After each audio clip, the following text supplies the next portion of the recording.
10 मुहर्रम का दिन था। हर तरफ फिजा सोगवार थी। करबला के मैदान में इमाम हुसैन के कदमों पर जान निछावर करने वाले परवाने अपनी वफा की मिसालें कायम कर रहे थे। ये मंजर ऐसा था कि आलमीन के फरिश्ते करबला में हाजिर हो गए। जमीन दर्द से पुकार उठी, ऐ मेरे आका, मुझे हुक्म दें, मैं फटकर इस यजीदी लश्कर को निगल जाऊं। आसमान ने चीख कर कहा, ऐ मेरे हुसैन, इजाजत दें, मैं इन जालिमों पर कहर नाजिल कर दूं। जफर जिन अपने साथी जिन्नात के साथ दस्त ए अदब जोड़कर अर्ज गुजार हुआ, ऐ मेरे मौला, मुझे हुक्म दें, मैं इस यजीदी फौज को फना कर दूं। लेकिन इमाम हुसैन ने सबको जवाब दिया, ये मेरा सब्र का इम्तिहान है। मेरा रब मेरा सब्र देखना चाहता है। मेरे खून से ही इस्लाम को नई जिंदगी मिलेगी। मेरी शहादत के बाद कयामत तक किसी यजीद को यह जुर्रत नहीं होगी कि वो मेरे नाना मोहम्मद मुस्तफा की शरीयत को झुठलाए। ये दर्द भरा वाकया आपको तफसील से सुनाते हैं। जब यजीद ने बड़ी अकड़ और गुरूर के साथ हुक्म जारी करवाया कि मदीना में मौजूद इमाम हुसैन से बैत ली जाए। सोचने की बात है कि क्या इमाम हुसैन, जो रसूलुल्लाह के नवासे थे, किसी फासिक, शराबी और बेदीन इंसान को अपना हाकिम तस्लीम कर सकते थे? हरगिज नहीं। वो तो उस वक्त दीन ए इस्लाम के सच्चे इमाम और उसके मुहाफिज थे। इमाम हुसैन ने यजीद को साफ साफ जवाब दे दिया, ऐ यजीद, अगर तू मेरे नाना मोहम्मद मुस्तफा की शरीयत पर नहीं चलता तो मैं तुझ जैसे जालिम की कभी बैत नहीं कर सकता। यजीद को यह बात गोया दिल पर चोट की तरह लगी। वो गुस्से से पागल हो गया।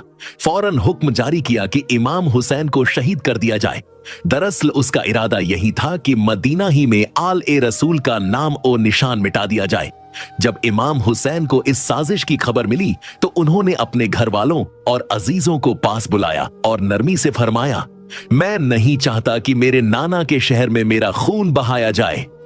इसके बाद आप अपने नाना की कब्र मुबारक पर पहुंचे, हाथ बुलंद किए और रोने लगे, ऐ नाना, तेरी उम्मत अब मुझे तेरे ही शहर में रहने नहीं दे रही। रोते रोते आंख लग गई। ख्वाब में रसूलुल्लाह तशरीफ लाए और फरमाया, ऐ मेरे हुसैन, जहां भी तू जाएगा तेरा नाना तेरे साथ होगा। याद रख, तेरे बिना दीन ए इस्लाम महफूज नहीं रह सकता। आंख खुली तो दिल बोझिल था। आपने कब्र ए रसूल को सलाम किया, बच्चों को सीने से लगाया और मदीना छोड़ने का फैसला कर लिया। तारीख बताती है कि उस वक्त इमाम हुसैन की एक बेटी फातिमा सुगरा शदीद बीमार थीं, जो बिल्कुल हजरत फातिमा जहरा की हम शक्ल थीं। इमाम जानते थे कि उनकी शहादत के बाद अहले बैत की ख्वातीन को कैद करके कूफा व शाम के बाजारों में घुमाया जाएगा, उन पर जुल्म होंगे। वो नहीं चाहते थे कि उनकी बीमार बेटी इन अजियतों से गुजरे। चनांचे आपने उनके माथे पर बोसा दिया, रोते हुए अलविदा कहा और अपने घर वालों को लेकर मक्का की तरफ रवाना हो गए। मक्का मुकर्रमा अल्लाह का घर है और दुनिया भर के लिए अमन की जगह है। इमाम हुसैन कुछ महीनों वहीं रुके रहे, मगर जब यजीद को पता चला कि इमाम मदीना से निकलकर मक्का पहुंच चुके हैं तो वो जहरीली हंसी हंसता हुआ बोला, ये तो और अच्छा हुआ, अब हम उन्हें काबा के तवाफ के दौरान ही कत्ल कर देंगे। नौजुबिल्लाह, उसका इरादा यह भी था कि काबा की हुर्मत भी पामाल हो जाए और इमाम हुसैन को भी मिटा दिया जाए। दूसरी तरफ इमाम हुसैन के चाहने वाले कूफा से बार बार खुतूत भेजने लगे। इन खतों में फरियाद की गई, ऐ नवासा ए रसूल, यहां जुल्म बढ़ता जा रहा है, यजीद के सिपाही हमें सता रहे हैं, आप फौरन कूफा आ जाइए। कुछ खतों में तो यहां तक लिखा था, ऐ हुसैन, अगर आप दीन बचाने के लिए नहीं आए तो हम रोजे क़यामत आपके नाना से शिकायत करेंगे। इमाम हुसैन ने अपने वफादार चचाजाद भाई हजरत मुस्लिम बिन अकील को बुलाया और फरमाया, ऐ मुस्लिम, कूफा जा, वहां के हालात देख और मुझे खत लिख ताकि मैं भी चल पड़ूं। हजरत मुस्लिम कूफा पहुंचे तो वहां हजारों लोगों ने उनका इस्तकबाल किया। हर दिल हुसैन के नाम पर धड़क रहा था। मोहब्बत और वफादारी को देखते हुए हजरत मुस्लिम बिन अकील ने फौरन एक खत इमाम हुसैन को मक्का भेज दिया, ऐ नवासा ए रसूल, जल्दी आ जाइए, यहाँ के लोग तैयार हैं, सब आपकी बैत करना चाहते हैं।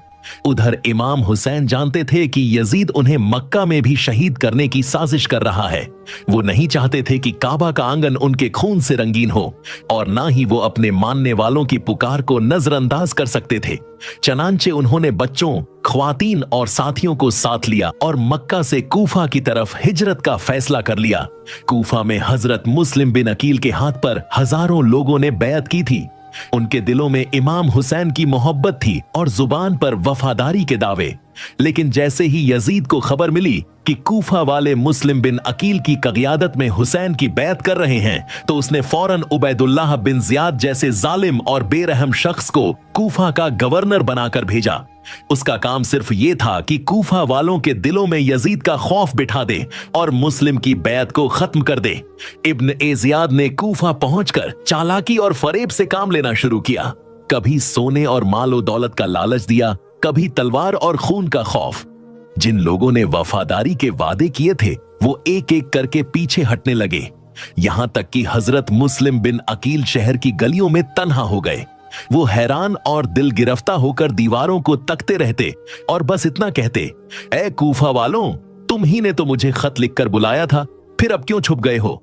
फिर वो एक दरवाजे के पास थक हार कर बैठ गए। सर झुकाए सोचने लगे कि अब कहां जाएं, किससे पनाह मांगे।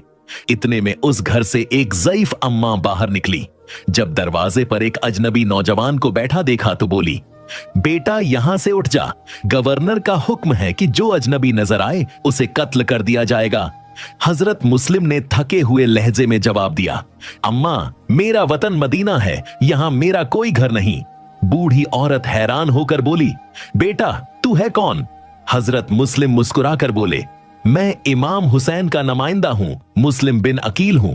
ये सुनते ही उस नेक दिल औरत की आंखों में आंसू आ गए। उसने फौरन उन्हें अंदर बुला लिया, रोटी पानी दिया और कहा, बेटा आज की रात मेरे घर ठहर जा, सुबह होते ही कहीं और निकल जाना।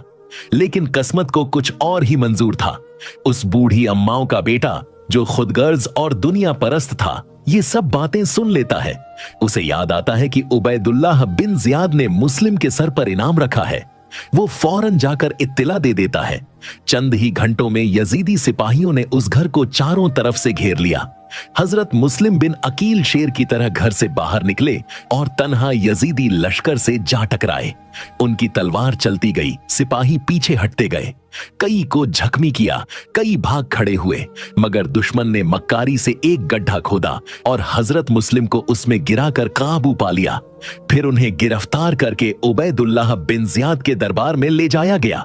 इब्न ए जियाद ने उन पर तंज किया और झर भरी मुस्कुराहट के साथ कहा, ए मुस्लिम, अब तुम हमारे हाथ में हो, जल्द ही तुम्हारे इमाम हुसैन को भी हम कत्ल कर देंगे। हजरत मुस्लिम ने गैरत और दिलेरी से जवाब दिया, ए जालिम, अल्लाह से डर, हम हुसैन के साथ अल्लाह के दीन की हिफाजत कर रहे हैं और तू शैतान के रास्ते पर चल रहा है। ये दुनिया का माल तेरे किसी काम नहीं आएगा, मरने के बाद तेरा अंजाम क्या होगा सोच ले। इब्न ए जियाद ने जब हजरत मुस्लिम की बेखौफी देखी तो बोला, मरने से पहले अपनी कोई आखिरी ख्वाहिश बता। हजरत मुस्लिम ने फरमाया, मेरी बस यही ख्वाहिश है कि मेरा पैगाम मेरे इमाम तक पहुंचा दो। उन्हें कहना कूफा के लोग बेवफा निकले, वो यहां हरगिज ना आए। उसके बाद जालिमों ने हजरत मुस्लिम को दारुल इमारा की छत पर ले जाकर शहीद कर दिया। शहादत के वक्त हजरत मुस्लिम ने आसमान की तरफ देखा और बुलंद आवाज से पुकारा, ऐ मेरे मौला हुसैन, अपने गुलाम का आखिरी सलाम कबूल फरमा। इमाम हुसैन का काफिला अभी मक्का और कूफा के दरमियान रेत से ढके रास्तों से गुजर रहा था कि अचानक एक दिल दहला देने वाली खबर पहुंची। हजरत मुस्लिम बिन अकील की शहादत की खबर जैसे ही इमाम हुसैन के कानों में पड़ी, आपका चेहरा गम से भर गया। इस खबर के साथ यह भी बताया गया कि कूफा वालों ने वफादारी का लिबास उतार दिया है, बैयत तोड़ दी है और हजरत मुस्लिम को दारुल इमारा की छत से गिराकर बेजारी से शहीद कर दिया है। ये खबर सुनकर इमाम हुसैन लम्हों के लिए खामोश हो गए, जैसे दिल बैठ गया हो। आपकी निगाहें रेत पर जम गईं और आंखों से आंसू टपकने लगे। काफिले का हर फर्द अफसुर्दा हो गया। सबकी जबान पर हजरत मुस्लिम बिन अकील के लिए दुआएं और इन्ना लिल्लाहि व इन्ना इलैहि राजिऊन के अल्फाज जारी हो गए। इसी दौरान यजीद ने उबैदुल्लाह बिन जियाद को नया हुक्म भिजवाया कि इमाम हुसैन को कूफा न पहुंचने दिया जाए, उन्हें रास्ते ही में रोककर कत्ल कर दिया जाए और उनके अहल ए बैत को कैदी बनाकर दमिश्क लाया जाए। उबैदुल्लाह बिन जियाद ने फौरन एक लश्कर तैयार किया और उसका सरदार हुर बिन यजीद रियाही को मुकर्रर किया। उसे हुक्म दिया गया कि इमाम हुसैन का रास्ता रोके, उनसे यजीद की बैत ले और अगर इनकार करें तो सर कलम कर दे। हजरत हुर हजारों सिपाहियों के साथ रेगिस्तान में हुसैन के काफिले को तलाश करते हुए आगे बढ़ा। थोड़ी ही देर बाद उन्होंने दूर से एक काफिले को आते देखा। गर्द ओ गुबार उड़ रहा था। जैसे जैसे काफिला करीब आया, हुर ने पहचान लिया कि यही इमाम हुसैन का काफिला है। वो घोड़े से उतरा, आगे बढ़ा और इमाम हुसैन के घोड़े की लगाम थाम ली। इमाम हुसैन ने उसकी तरफ देखा और निहायत नरमी से फरमाया, ए हुर, क्या चाहता है? क्या ये कि तेरी मां तेरे गम में रोए? हुर की गर्दन झुक गई, दिल कांप उठा। अदब से बोला, ए फर्जंद ए रसूल, आपकी मां हजरत फातिमा जहरा की अजमत के सामने मैं कुछ भी नहीं हूं, मैं तो सिर्फ हुक्म का पाबंद हूं। इमाम हुसैन ने हजरत अब्बास से फरमाया, अब्बास देखो, हुर और उसके साथी प्यासे हैं, उनके होंठ खुश्क हैं, जानवर भी प्यास से बेहाल हैं, अपनी मश्क खोलो, सबको पानी पिलाओ। हजरत अब्बास और उनके साथियों ने हुर की फौज को पानी पिलाया, यहां तक कि जानवरों को भी सैराब किया। ये मंजर देखकर हुर हैरान रह गया। एक ऐसा काफिला जो खुद मुश्किल में है, वो भी दुश्मनों को पानी पिला रहा है। उसने दिल में सोचा, ये तो सच में नवास ए रसूल हैं, ऐसे लोगों से जंग करना हमाकत होगी। हुर ने नरमी से अर्ज किया, ए इमाम, मैं जानता हूं कि यजीद और उसके साथी आपको कत्ल करना चाहते हैं। मेरी दरख्वास्त है कि आप कहीं और चले जाएं, इस जगह न रुकें। इमाम हुसैन ने काफिले को आगे बढ़ने का हुक्म दिया। काफिला सहरा की खामोशी में आगे बढ़ता रहा। कुछ देर बाद इमाम हुसैन का घोड़ा एक जगह आकर रुक गया, न आगे बढ़ा न पीछे हटा। इमाम ने हजरत अब्बास को बुलाया और फरमाया, अब्बास जाओ पता करो ये जगह कौन सी है। हजरत अब्बास ने जाकर वहां के कुछ बुजुर्गों से दरियाफ्त किया। किसी ने कहा ये जगह नैनवा कहलाती है, दूसरे ने बताया ये वो मुकाम है जिसे करबला भी कहते हैं, यहां कभी कोई ठहरा नहीं, इसे मुसीबत की जमीन कहा जाता है। जब इमाम हुसैन ने करबला का नाम सुना तो धीमी आवाज में फरमाया, यही वो जगह है, यही वो मुकाम है जहां हमारा खून बहेगा, यही हमारी कुर्बानी की सरजमीन होगी। इमाम हुसैन ने इस जमीन के मालिक को बुलवाया और अपनी मर्जी की कीमत देकर जमीन खरीद ली। फिर फरमाया, इस जमीन का नाम मैं जागीर ए अली अकबर रखता हूं। आपने काफिले वालों से कहा, उतर जाओ, यही हमारी मंजिल है, यही हम अपनी जान, अपनी औलाद और अपने दीन को अल्लाह के हवाले करेंगे। हजरत अब्बास ने अहले बैत के खेमे नस्ब किए। नहर ए फुरात के करीब सबके लिए जगह तैयार की गई। बीबियां, बच्चे और तमाम साथी कुछ देर के लिए सुस्ताने लगे, मगर ये सुकून ज्यादा देर कायम न रहा, क्योंकि करबला की सरजमीन पर दुश्मन की एक और साजिश आ रही थी। चंद ही घंटे गुजरे थे कि उमर बिन सद यजीद के हुक्म पर 80,000 के लश्कर के साथ करबला पहुंचा। जैसे ही उसने इमाम हुसैन के खेमे देखे, नफरत से बोला, ए हुसैन, हम तुम्हें यहां से जाने नहीं देंगे जब तक तुम यजीद की बैत न करो।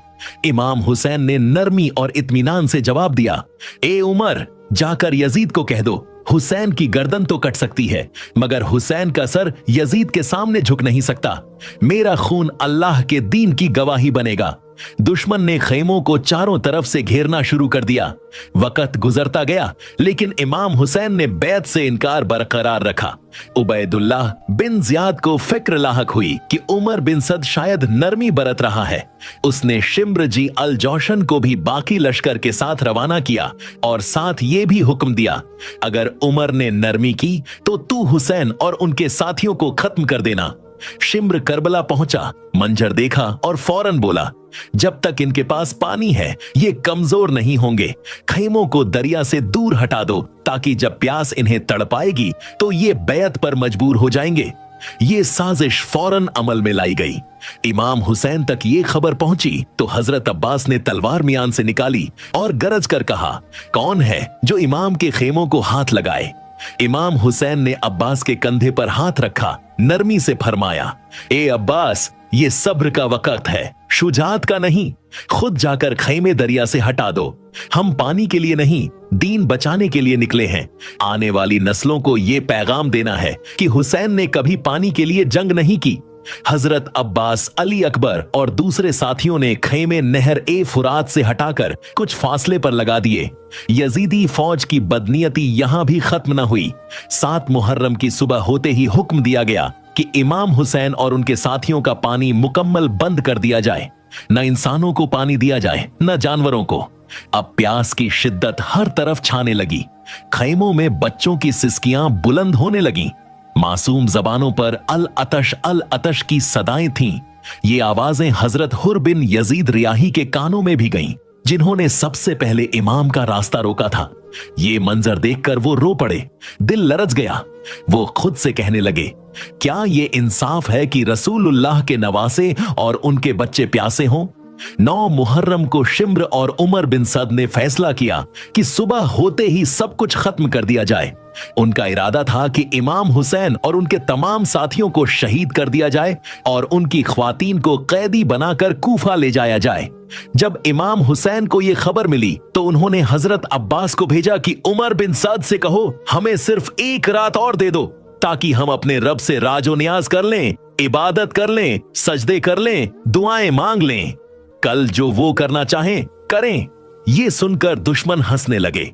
उनके लिए ये बात मजाक बन गई कि प्यासे हुसैन और उनका खानदान एक और रात इस हालत में गुजारेगा। मगर इमाम हुसैन ने इस रात को अपनी आखिरी रात समझकर सब साथियों को एक खेमे में इकट्ठा किया।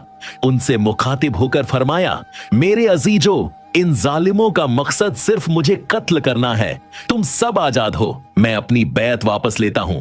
तुम चाहो तो चले जाओ, मैं कयामत के दिन तुम्हें जन्नत की जमानत देता हूं। खैमे में एक लम्हे को खामोशी छा गई। किसी की आंखों में आंसू, किसी के लब पर सुकूत। इमाम हुसैन ने हजरत अब्बास से फरमाया, चराग बुझा दो ताकि जो जाना चाहे अंधेरे में जा सके। चराग बुझा दिया गया। कुछ लम्हों बाद इमाम हुसैन ने खैमे में तलवारों की आवाज सुनी। फरमाया, अब्बास, चिराग फिर रोशन करो। जब चिराग जला तो इमाम ने क्या देखा? हर सहाबी अपनी तलवार लिए खड़ा है, गर्दन झुकी हुई, आंखों में आंसू, दिल में अज़्म। सब एक ही आवाज में बोले, मौला, क्या मुमकिन है कि हम आपको तन्हा छोड़ दें? अगर हम आज चले गए तो कल रोज़े महशर आपकी वालिदा हजरत फातिमा को क्या मुंह दिखाएंगे? ये सुनकर इमाम हुसैन ने आसमान की तरफ हाथ उठाए और फरमाया, ऐ अल्लाह, जैसे वफादार साथी तूने मुझे दिए, ऐसे साथी ना मेरे बाबा को दिए, ना मेरे भाई को, और ना कयामत तक किसी को दिए जाएंगे। उस रात हजरत हुर खेमे में खामोश बैठे रहे, मुसलसल आंसू बहाते रहे।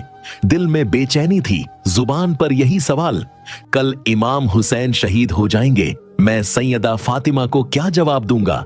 जैसे ही सुबह ए आशूर तुल्लू होने लगी, हुर के दिल में फैसला पुख्ता हो गया।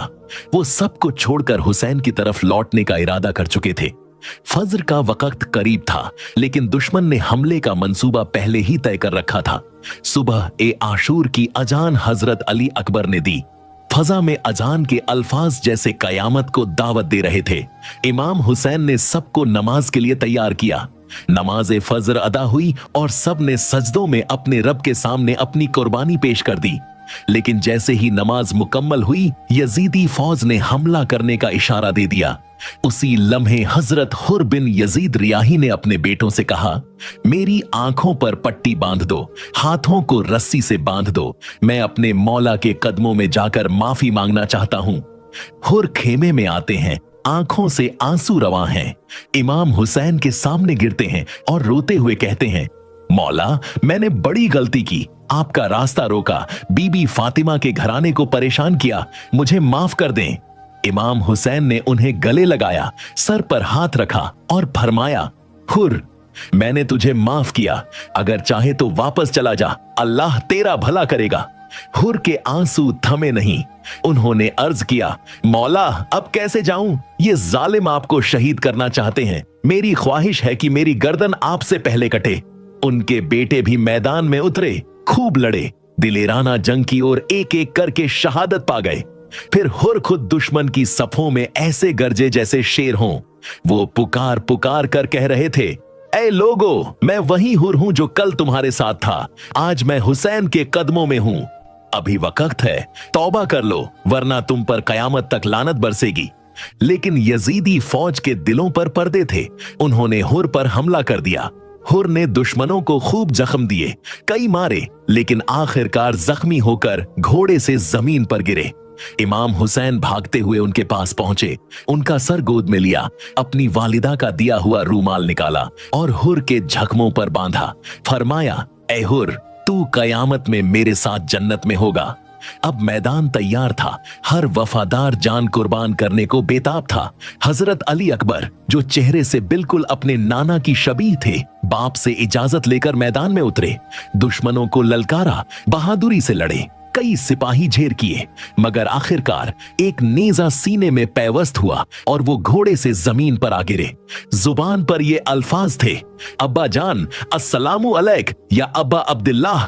इमाम हुसैन दौड़कर पहुंचे, बेटे को जमीन से उठाया, कलेजे पर हाथ रखा, फरमाया, ऐ मेरे बेटे, अब तेरे बाद दुनिया सुनसान हो गई। हजरत कासिम, इमाम हसन के नौजवान फर्जंद, जिनके चेहरे पर अभी बचपन नुमाया था, अपने चाचा से इजाजत लेने आए। इमाम हुसैन ने उन्हें सीने से लगाया, आंखों से आंसू बह निकले, मगर इजाजत दे दी। कासिम ने मैदान में जाकर ऐसी जवामर्दी दिखाई कि दुश्मन घबरा गए। आखिर में वो भी शहीद हो गए। बारी बारी हर वफादार एक एक करके शहीद होता गया। हजरत अब्बास वफा की मिसाल इमाम के लिए पानी लेने गए। नहर पर पहुंचकर पानी भरा, मगर खुद ना पिया। दिल में सिर्फ यही था कि पहले बच्चों को पानी पिलाऊं। वापसी पर दुश्मनों ने बाजू काट डाले, मगर मश्क को ना गिरने दिया। आखिर में जब सर पर वार आया तो जमीन पर गिरे। इमाम हुसैन ने फरमाया, अब मेरा बाजू टूट गया। काफिले का हर मर्द शहीद हो चुका था। अब इमाम तन्हा रह गए थे। खेमे के दरवाजे पर आए, आवाज दी, कोई है जो मेरा साथ दे? छोटे छोटे बच्चे खेमे से निकलकर दौड़े, मगर बीबियों ने उन्हें रोक लिया। इमाम ने बहनों को अलविदा कहा, बेटियों को गले लगाया, मासूम सकीना के आंसू पोंछे और आखिरी बार मैदान की तरफ बढ़े। मैदान में इमाम हुसैन ने दुश्मनों को आखिरी बार समझाया, इस्लाम का पैगाम दिया, रसूल अल्लाह की याद दिलाई, मगर जुल्म के अंधे कानों ने कुछ न सुना। सब तरफ से हमला हुआ, नेज़े, तीर, तलवारें। इमाम के जिस्म को छलनी कर दिया गया। जमीन पर गिरे और आवाज दी, ऐ मेरी बहन ज़ैनब, मेरी लाश पर ना आना, खुदा की रजा में राजी रहना। यजीदी लश्कर ने जमीन पर गिरे हुसैन के जिस्म पर घोड़े दौड़ा दिए। शहादत मुकम्मल हो गई, लेकिन दीन हमेशा के लिए जिंदा हो गया। ये थी करबला की वो लाजवाब दास्तान जिसने हक और बातिल के दरमियान एक लकीर खींच दी। इमाम हुसैन और उनके साथियों ने अपने खून से इस्लाम को वो जिंदगी दी जिसे वक्त कभी मिटा नहीं सकता।